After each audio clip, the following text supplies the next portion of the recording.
ඉතින් ළමයි ඔන්න ඉතින් අදත් මම චූටි දූගේ වැඩවලට ඉස්කෝලේට ගිහින් මේ ආවේ. ඉතින් මේ දවස් ටිකේම දැන් ඉස්කෝලේ පටන් ගන්න කිට්ටු නිසා නිතරම ඉස්කෝලේ වැඩවලට යන්න වෙනවා. ඉතින් අද ඒකම එයාගේ අත් දෙකේ තුවාල වලට බෙහෙත් ගන්න ડોක්ටර් කෙනෙක් channel කළා. මම ඒකටත් ගිහින් ආවේ ටවුන් එකට. ඉතින් ඒ හැම දෙයක්ම ඉවර කරගෙන ගෙදර ඇවිල්ලා ඇත්තටම අද හරිම මහන්සි. මට බස් එකේ ගිහින් ආවම ටිකක් ඔළුවත් රිදෙනවා. ඉතින් ඇවිල්ලත් ගෙදර ගොඩාක් වැඩ කරා. ඉතින් උදේ ඔක්කොම වැඩ කරගන්න බැරි වුණ නිසා ඇවිල්ලා තමයි ඔක්කොම කරේ. ඉතින් බලන්න දැන් මේ වටපිටාව චුට්ටක් මම මේ බැලුවේ. ඉතින් වහින්න වගේ ටිකක් කරවල වෙලා වගේ තියෙනවා. ඉතින් වහීද කියන්න බෑ හරියටම. අර තිබ්බ අවුව ටිකින් ටික අඩු වෙලා තියෙන්නේ. තාම මම දවල්ට කෑවෙත් නැහැ. ඉතින් දැන් නම් චුට්ටක් බඩගින්නකුත් තියෙනවා. ඉතින් මම බත් කෑවේ නැති නිසා තේ චුට්ටක් හදාගෙන බොන්න තමයි කුස්සියට ආවේ. ඉතින් මේ විදිහට මම තේ ටිකක් වක් කරගෙන බොන්න තමයි යන්නේ. ඉතින් ඔන්න චූටි දූත් මගේ ළඟට ඇවිල්ලා මේ මොනවදෝ කියනවා.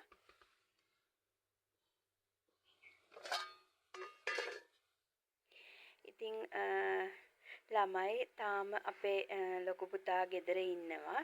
එයා තාම ගියේ නැහැ. ඊයේ මම එයාලට කන්න හදපු පොල් කේක් එකකින් ඉතුරු භාගය තමයි මේ තියෙන්නේ. ඉතින් මේකෙන් කෑල්ලක් මම කාලා තේ චුට්ටක් බොන්න තමයි මේ හදන්නේ.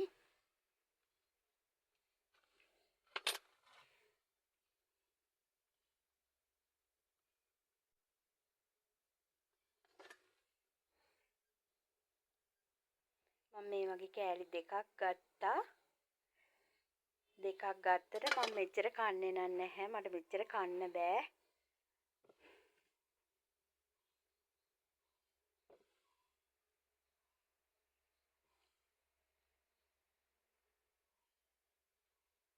මේක මාරම රසට තිබ්බා. මොකද මේ රටේ ඉඳි දාලා නිසා මේ ටිකක් මේක අර මේ වෙඩින් කේක් රසට එන්නේ. ඉතින් මෙයාලා හරිම ආසාවෙන් කෑවා. හදිසියෙන් ඉතින් පුතා ගෙදර එන නිසා මං හදලා දෙන්නේ. ඉතින් එයාට දැන් අවුරුදු 18ක් වෙනවා. අපේ චූටි දුට අවුරුදු 10ක් වෙනවා. ඉතින් මටත් දැන් අවුරුදු 35ක් වෙනවා.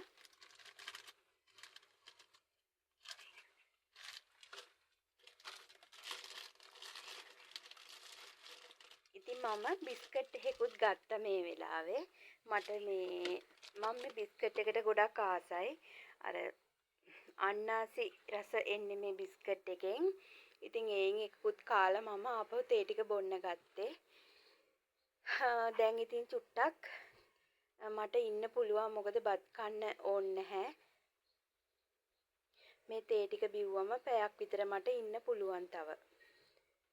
මට ඉතින් තේ ටික බොනකොට තමයි මතක් වුණේ මට මේ උදේ මම හැදුවේ කංකුම් ඩෙවල් කරලා හැදුවා. ඊට පස්සේ මම වම්බටු හැදුවා. ඒ වගේ මම තව පලාමැල්ලුමකුත් හැදුවා. ඉතින් මේ චූටි දූ කංකුම් කන්න නැති නිසා මම පලාමැල්ලුම් එයාට හැදුවේ.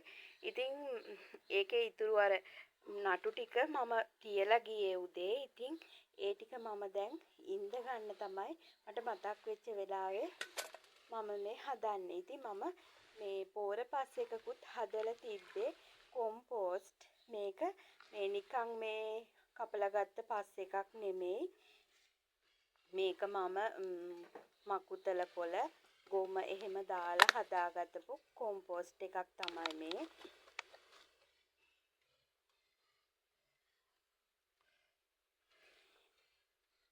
ඉතින් මේක මේ මම අර ගෙදර තිබ්බ පරණ බේසමකට තමයි මම මේ පස් එක ගත්තේ. ඉතින් මේකට තමයි මම මේ කංකුම් නටු ටික මේ ඉඳ ගන්න හදන්නේ.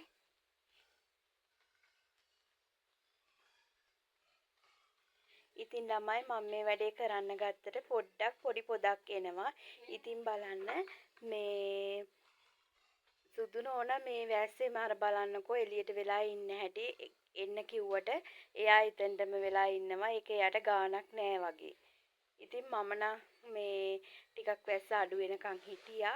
ඒත් වැහි පොදේම මම ගිහින් මේ ටික ඉඳගත්තා. මොකද වැස්ස වැඩි වුණොත් මට මේ වැඩේ නතර කරන්න වෙනවා. ඒක නිසා මම වරුසාවෙම ගිහින් දැන් නම් පොඩ්ඩක් වැස්ස වැඩි. ඒත් මම තෙමිතෙමිම මේ ටික ඉඳගත්තා. මොකද වැඩි වෙලාවක් යන වැඩකුත් නෙවෙයි නිසා මම පොර පස්සෙකත් හදලා තියාගෙන තිබ්බ නිසා මට මේක මේ වැඩි වෙලාවක් ගියේ නැහැ. උදේ මම පොර පස්සෙක හදලා මේ වගේ බේසමකට දාලා පුරවලා තියලා තමයි ගෙදරින් ගියේ. ඉතින් ළමයි මම තව පුංචි වැඩක් කරන්න හිතාගෙන හිටියේ අද. ඒ වුණාට මට දැන් මේක කරන්න වෙන්නේ නැහැ වගේ. මොකද වරුසාවක් එන නිසා ඒ වැස්ස අඩු වුණොත් හරි.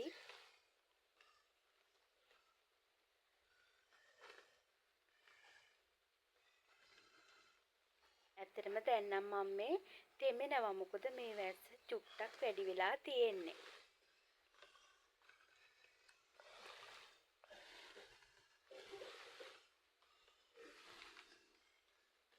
ඒත් ඉතින් මේක මම පටන් ගත්ත වැඩේ ඉවර කරන්න ඕන නිසා තෙමිතෙමිම ඒක කරා. හරි. දැන් ඒකත් හරි. තව චුට්ටක් ඉතුරුනා. මොකද බේසමේ ඉඩ නැති නිසා මම ඒ ටික ගෙට අරගෙන ආවා. ඉතින් මම බලාගෙන හිටියේ වැස්ස පොඩ්ඩක් අඩු වෙයි කියලා. වැස්ස නම් තාම අඩු වුණේ නැහැ.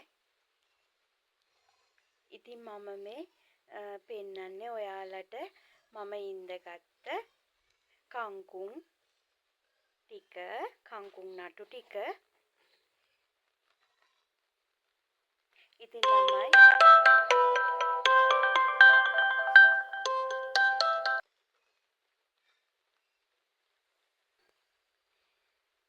ඉතින් මේ විදියට මම වැස්ස පායනකම් බලන් හිටියට නම් වැඩක් උනේ නැහැ.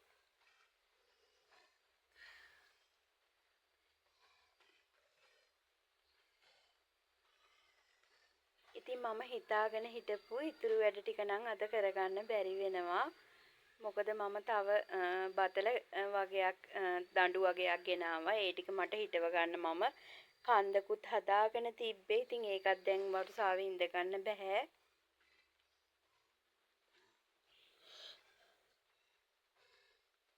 වැස්ස පායනකම් බලන් හිටියට නම් වැඩක් වෙන්නේ නැහැ. කමක් නෑ ඉතින්. වෙන දවසක ඒක කරගන්නවා කියලා මම හිත හදාගත්තා.